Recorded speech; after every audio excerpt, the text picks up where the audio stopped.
Joshua, and I live in Arkansas.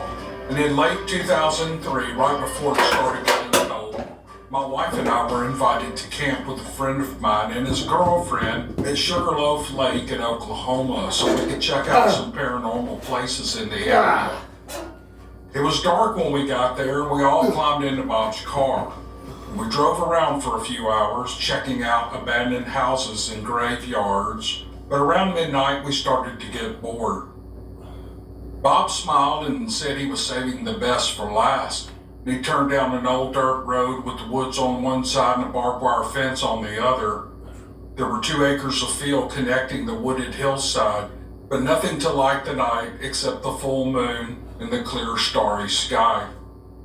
He stopped the car and we got out and looked toward the fence and the field and the wooded hillside. He looked at his cell phone and he told us that it was 11:57, and he told us to watch and wait. At exactly midnight, a small light flickered in the middle of the hillside. And a chill ran down my back as we watched the small lantern-like light begin to move, swaying back and forth. We watched. Bob told me to shut up, but it was too late. My wife screamed and pointed, and I saw the lantern moving down the hillside, gliding at an unhuman pace, speeding across the field toward the car. Within seconds, we were buckled up and flying down the dirt road back to the lake. And when we looked back, we saw the lantern moving slowly back up the hillside to where it first appeared.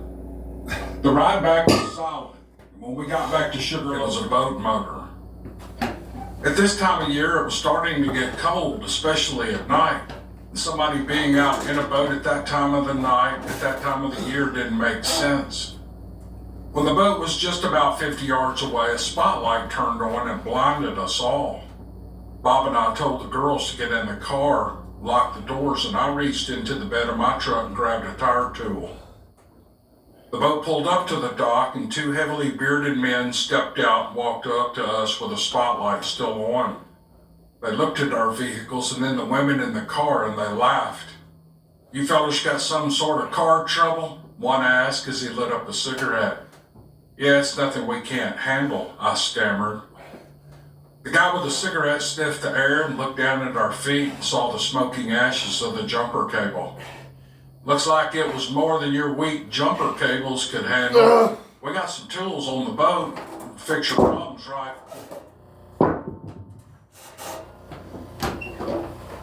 And Ben. The men never showed up, and eventually the morning was on its way. It was about 20 minutes until daylight, and Bob asked if I wanted to see the lantern really disappear at sunrise like the locals said.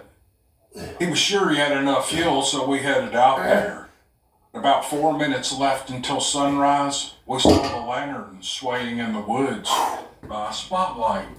It was a lantern close up and personal, but as soon as it appeared, it was gone, and I didn't have a chance to identify it. I looked around for the lantern on the hillside, but I didn't see anything. Right then, the wind quit blowing, and I heard Bob's lighter finally work. I asked if any of the others had seen the light, and before any of them could speak, we heard a distant laughter coming from nowhere and everywhere around us. It was no ordinary laughter. It was like the laughter of hundreds, even thousands of children. It was a sinister laughing. It was a goofy laughing and giggling all around us, coming from all directions. I started shaking. I couldn't move. I was spinning around, looking everywhere for some kind of an explanation, because something like that doesn't happen in real life. And then I screamed at Bob that we needed... One Caribbean bike so late. Seas Rio House mentioned you now up to 25% off and free transfers. Enjoy your favorite. We drove 5 or 6 miles. For the first 3, we heard the laughter in the distance following us. And when it faded, we started calming down. And Bob's friend in the passenger seat had his phone out, waiting for a signal to pop up. And as soon as it did, he called a friend of his who was a well-versed and educated man in all things of the occult. She was on the speaker and told me. I looked at Bob and he said what I was already thinking. "That's the guys from the boat." The truck kept driving, and before I could respond, it turned around and drove toward us again. The guys in the truck passed slowly by, staring at us as they went by. Bob called his friend back, told her to drive like hell and get here now. It took 5 minutes and we saw the headlights coming and we started to relax, thinking it was Bob's friend. But then his phone rang. His friend called to tell him that she had taken a wrong turn. It was going to be another 15 minutes. Bob hung up the phone and we watched in terror as the same truck slowly passed by us again, this time with only one of the boatmen in the truck. The driver slowed to a crawl and rolled his window down and he spoke to us. "Looks like you fellers could use some help," he said. And then he sped up and drove off.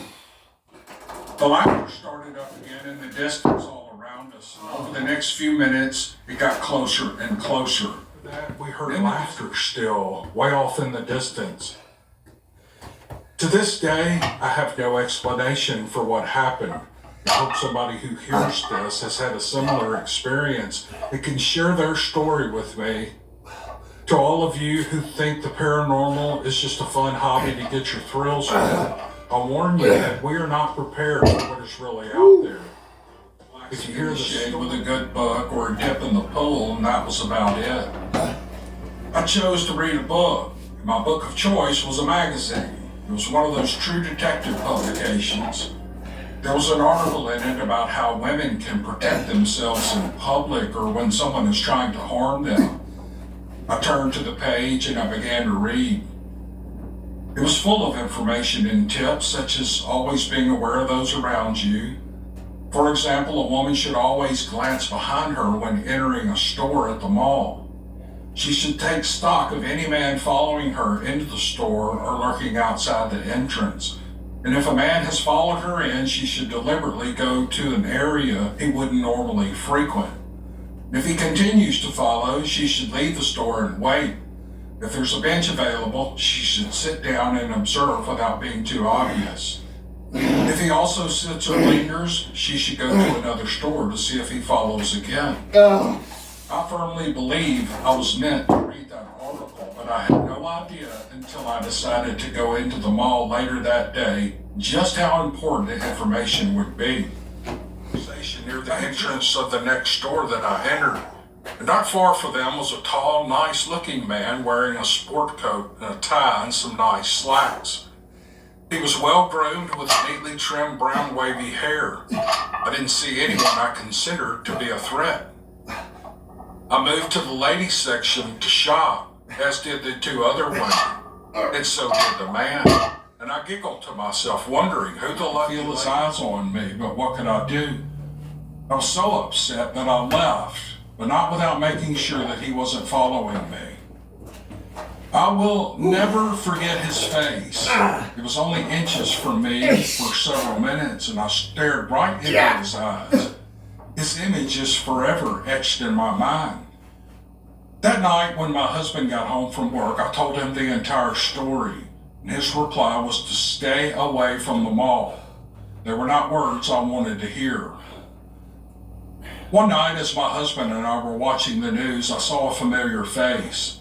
It was the man from the mall, and I screamed when I saw him. My husband, completely baffled by my response, demanded to know what was wrong with me. And I told him, but he said it couldn't be the same man. He was a serial killer from out west. And the news continued. It said that they had arrested a man in Florida where he'd been living and working. And his name was Ted Bundy. I lived only a few hours, he would ask, as he flashed her his charming smile. "What does a serial killer look like?" she asked. Eventually, she relented, and they had their day, and he picked her up at home and took her to a bar. She said the drinks he ordered for them weren't the usual beers that everyone seemed to be drinking, and that they were out of the ordinary. Afterward, he took her home and he kissed her hand. "I like you," he said. "That's why I'm letting you go." Like me, the next time she saw him, he was on the news. It goes to show you that monsters can come in pretty packages. Be aware of your surroundings and the possibility that someone could take you. Monsters come in all shapes and sizes and fur colors. Just as beautiful inside as it was outside. We didn't feel uncomfortable at all, and since I'm normally sensitive about these things, we thought it being haunted was just a scam to get people to visit. Yeah. We got home and I told my husband all about it, how beautiful it was, and all about the restaurant and how wonderful the food was. I told him it was not haunted and that I wanted to go back with him sometime and stay the night. Well, it took us 2 years, but we finally were able to make a reservation for a couple of nights. The time came and we headed to St. Francisville with the GPS leading the way. We arrived at 4 p.m. that day, and as my husband was parking the truck, I noticed a man walking from the woods to the driveway. He did not look right, and he was out of place. He had a big white flowing shirt on, he had tight black pants with knee boots on, and his hair was in a ponytail. And he glowed and shimmered too. And I said to my husband, "Look, he would be interacting with me tonight." It was a creepy thing to say, I thought, but I thanked her and we went on our way. The master bedroom was the only bedroom in the main house, and we had the house to ourselves with the only key. And right then, I felt something I hadn't felt on my first visit there with my mother 2 years earlier. There was a heaviness that I did not feel like before. Oh well, I thought, and I brushed it off. That night, we walked around for a while and decided to turn in. Going into that house that night had a different atmosphere than during the day. When we got in the bed with the lights out, we both fell asleep within minutes. But in the middle of the night, I changed sides of the bed, and I kept the light on, and I prayed the whole night for our safety, and I eventually fell asleep. The last night was uneventful, thank you, Lord. We got our stuff and we headed home. On the way home, my husband told me he really liked that place and that maybe we could come back sometime. I told him he was nuts, and I was never going back to that place, and if he wanted to go, he'd have to go alone. Okay, let's end this podcast up with a Bigfoot story. Everybody likes the Bigfoot stories, so here we go. I come from a family of avid hunters. We camp and hike often and have for years, and I know the sounds normal animals make as well as their tracks and scat. I lived outside Kalispell, I think I'm pronouncing it right, Kalispell, Montana, in an area called Many Lakes. I lived over the top, basically in the snow line. My kids and I lived in a quaint, but it was so early in the morning that I didn't pay much attention. I made it to my Jeep, and as I reached my hand out to open the door, I heard the strangest deep growling howl noise that I'd ever heard coming from the private lake. I stopped in my tracks and I realized something was running down my driveway to the game trail that goes to the lake. And as it ran, it let out an eerie call, answering the first one. The lake was slightly lit by the moon, and from where I stood, I could see the water ripple. It was almost as if the creatures had gone in the water. When they were almost to the other side of the lake, the first creature, which I assumed was the larger of the two because its call was much deeper, called out again, and the smaller one answered, lit up with excitement.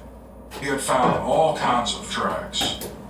We followed them down to the bank, and we saw the tracks go to the edge of the lake where they met up with a set of much larger tracks that were so big we could still see where they had stepped into the water. We filmed and we measured the tracks. The smaller ones were just over 13 inches and the larger tracks were 17 3/4 inches. When we went out beside the house where the pine cones came from, we found a third set of tracks much smaller than the other two. It only measured 9 inches. In August of the same year, my husband and son were right outside my bedroom fixing my daughter's truck. They were both underneath it, and I went to take them some drinks. I stepped out of my bedroom door and instantly noticed a juvenile Bigfoot lying on top of the bank watching me. I didn't react, I just kept moving. I gave them drinks and Caden went inside for a minute. When he was out of earshot, I asked my husband if he knew that there was a baby Bigfoot watching him about twice a year. And in February, he and his wife visited for his birthday. We were all busy doing a lot with the horses and the house, and after a few days, when it was nearing dinner time and not yet dark, we were sitting in the living room chatting and waiting for dinner to be ready. Earlier that day, we had switched out my dryer for a new one, and we set the old one temporarily on the patio. The patio was concrete, and it was surrounded on 3 sides by the house. As we were sitting there, I noticed something big and black by the dryer, but all my dogs were inside and accounted for. And when I saw it, I stood up, and as I did, it stood up too. Curious, it was huge. After all, no one had been at that house for years. I got on the local Facebook page and reported what I had seen, and a neighbor asked me to report it to the police. Well, I called and reported it, and within 15 minutes, we had 2 officers show up at the house. Well, we walked around with them, and they told us that they were going to check the barn and the outbuilding. It was dead quiet, and my horses were wide-eyed, and they were acting weird. After the officers checked the buildings and the neighbor's place, they came up to tell us that they hadn't seen anything. The younger officer told me he believed me and thought it was a Bigfoot, but the other officer, who was older and seemed to have no opinion, was on alert and he was standoffish. We finally sat down to eat dinner, each of us amped up over all the excitement. After we ate, I checked my Facebook and saw 200 replies to my post, most of them telling me Bigfoots had been in that area for years. Woo! I also got a text from my neighbor, who was about 72 years old or so. When he left, we all sat down and tried to settle in for the night, but the action was far from over. It was 10:45 and we heard a loud, flat-handed slap on the north side of the house next to my bedroom. Caden and I got up and went right outside, but we couldn't see any sign of anything. Later, we heard another slap, but tried to ignore it. And then it slapped again, harder than before, and dragged what sounded like claws down the side of the house. We decided it must have been juveniles messing with us, and again we tried to ignore it.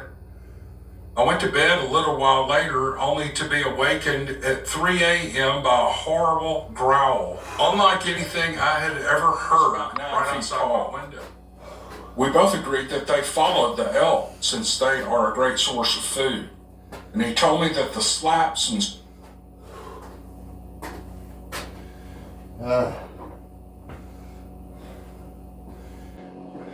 Alright, folks. I got here on Thursday.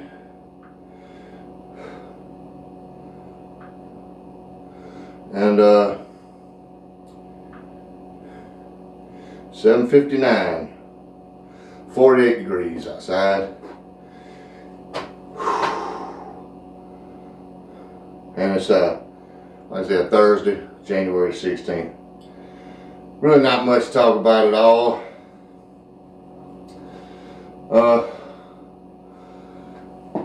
Yeah, man. Same workout we normally do on Thursdays. Right? Some dumbbell incline. 5 sets of 30 with the 50s. Bent over rows with the easy bar. And then 5 sets of 25 with the 60s.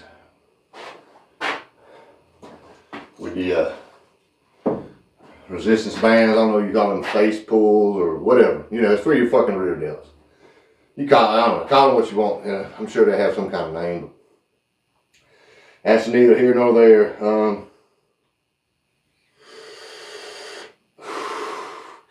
Yep, it's Thursday, so you know what that means. Tomorrow's Friday, TGIF, all that there. I might come out and do a little something tomorrow. I don't know. Off Saturday, so you know I'll definitely be out here at some point. But for tonight, you know, that was pretty good, man.